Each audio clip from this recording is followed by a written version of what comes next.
شعر در عصر 21 چگونه باید باشد؟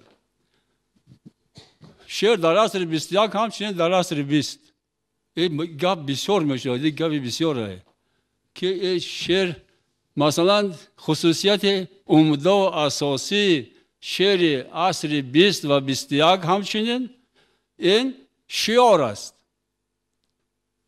شعر از شعور رو به شعار آورد.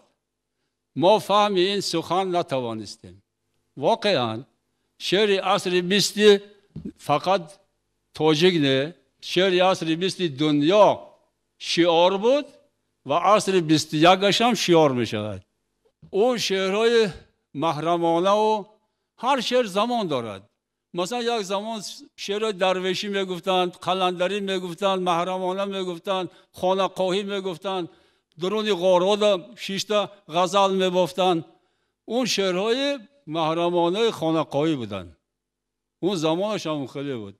شعر صوفیا همه عارفانند.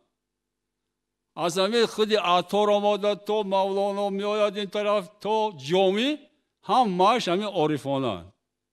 همه اینا عارفانند. اون هم زمانی قلندری و درویشی و خانقاهی شعر بود. شعر عصر 20 و 21 این شعر خانقاهی نیست. این شعر میدان است، شعر انقلاب است، شعر تظاهرات است، شعر میدان و خیابان و منبر است. این شعر هیچگاه با گمانم انسانیت روز تا روز با آزادی با خودشناسی که می رود همین شعر هم با همراه شد. همین شعر خودشناسی و انقلابی و میدانی و منبری هم راه شد.